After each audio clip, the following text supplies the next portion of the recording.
O investidor de longo prazo, ele precisa ter uma formação muito multidisciplinar. Muito. Você precisa ser um interessado em pesquisar sobre tudo, né?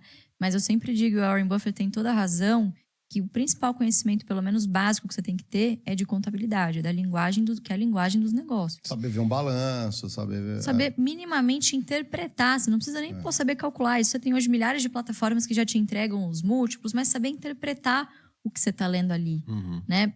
Para você não ser enganado por outros analistas, por exemplo. Eu até brinco com isso. Eu sou analista para não ser enganada por outros analistas. E tá cheio de guru na internet que fala cada coisa. Tá cheio de guru na internet, né? Que promete mundos e fundos, né? Então, eu acho que você, para investir muito bem, primeiro, você tem que estar muito ciente do seu perfil de investidor. E isso, infelizmente, você só constrói, só descobre quando você começa a investir. Porque vai depender muito do humor, né? E obviamente que a nossa mente prega muitas peças na gente, né? Toda essa questão de inteligência emocional. Então, as finanças comportamentais mostram isso. Você vai ser mais arrojado, por exemplo, momentos antes da pandemia, 2019, início de 2020, só se falava em bolsa, Brasil é o lugar, vamos voar, várias reformas acontecendo. Então, o otimismo imperava. Selic baixa. Selic baixa, exatamente. Então, o que manda, na verdade, no fluxo é a taxa de juros. Né? Então, naquele momento, todo mundo se viu meio que obrigado a tomar algum nível de risco e para fundos imobiliários, renda variável como um todo. Né? E começaram a descobrir, a se interessar por esse mundo de bolsa. E eu acho que um dos nossos diferenciais é que a gente tem uma estratégia que ela é atemporal. O Barsi usa a mesma estratégia há 50 anos. Por quê? O nosso negócio é comprar ações de boas empresas que paguem bons dividendos a bons preços. Né? É o velho investing adaptado, focado no dividendo. E o nosso foco é sempre no BEST, que são nas empresas mais de utilities. Então, o que é BEST? Bancos, energia, seguro, saneamento e telecom. São negócios resilientes, perenes, que apesar de toda a transformação tecnológica, a disrupção dos seus respectivos mercados, conseguiram se reinventar e criar novas fontes de receita a partir de toda essa inovação. Né? E são negócios o quê? Extremamente fundamentais para qualquer país.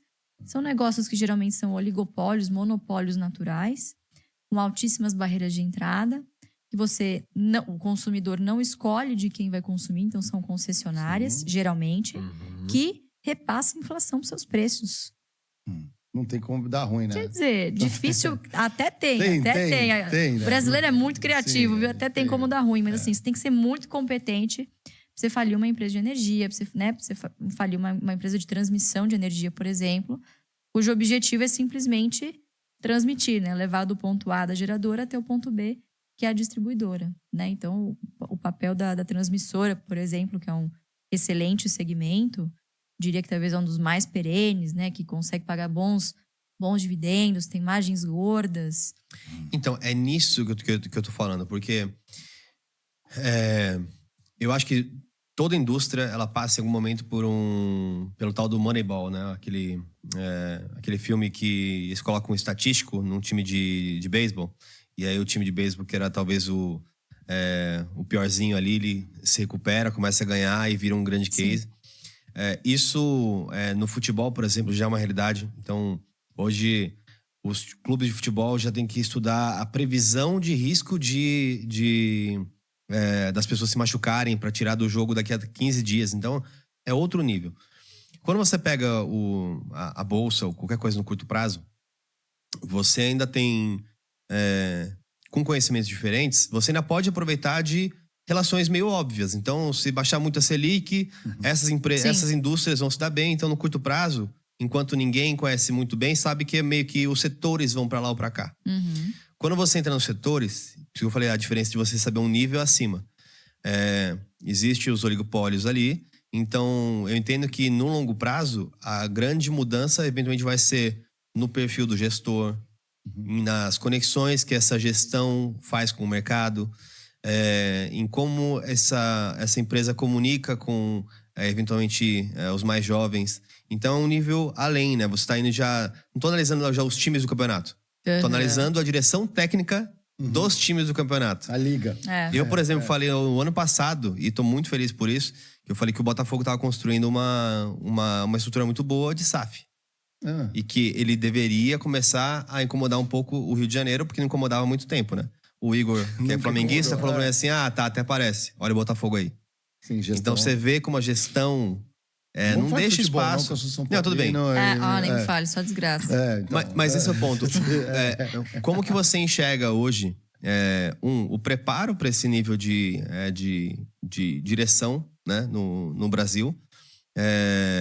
E como que você se relaciona com as pessoas? Só mandando um salve, veio uma galera aqui do Flow News. Salve, galera, vocês estão acompanhando aí. Continua com a gente no Critiquei, vamos pra cima. Né? Eu acho que talvez o maior desafio dessas empresas tradicionais que a gente investe, por exemplo, o setor bancário, foi altamente disruptado, né? Como você atrai o jovem para o mercado tradicional hoje? Você tem empresas muito mais sexys de se trabalhar, com propósito, sabe? Que são muito mais atraentes, que têm muito mais possibilidades, vamos dizer assim, né? Então, acho que eu diria que esse talvez é um grande desafio. A gente olha muito para isso. A gente olha muito, por exemplo... E eu acho que um dos diferenciais de você ver uma empresa de perto é justamente esse. Então, vou te dar um exemplo da Klabin. Cara, a Klabin é uma empresa centenária do setor de celulose, né? Uma empresa verticalizada.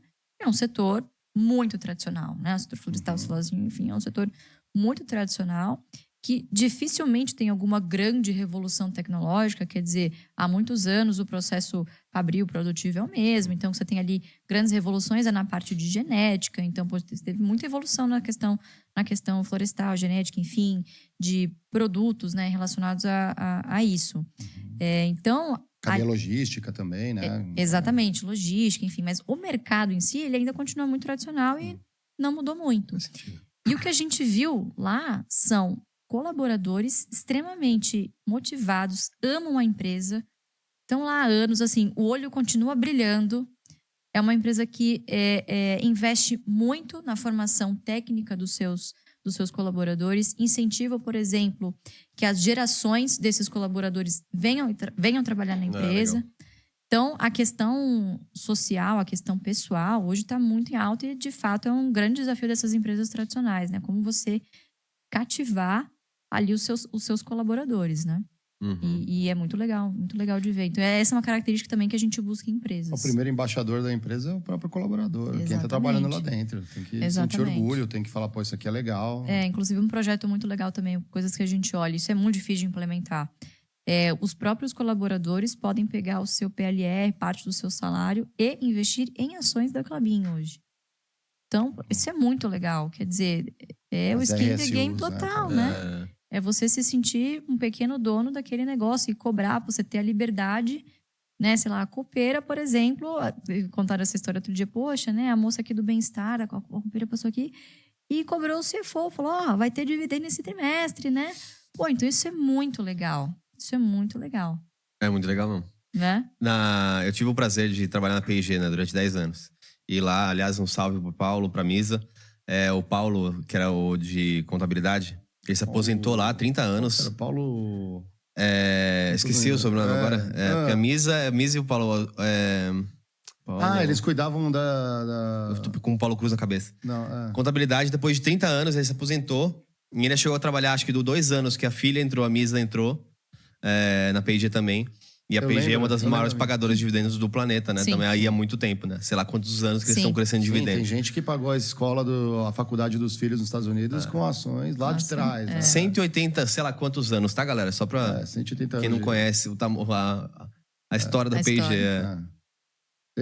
Você falou da Klabin, né? Eu conheço bem o mercado, trabalhei na Suzano, né? Ah, sério? Então eu sei. E tem um tio que trabalhou muitos anos na Klabin. Que legal. Cuidava da parte comercial lá.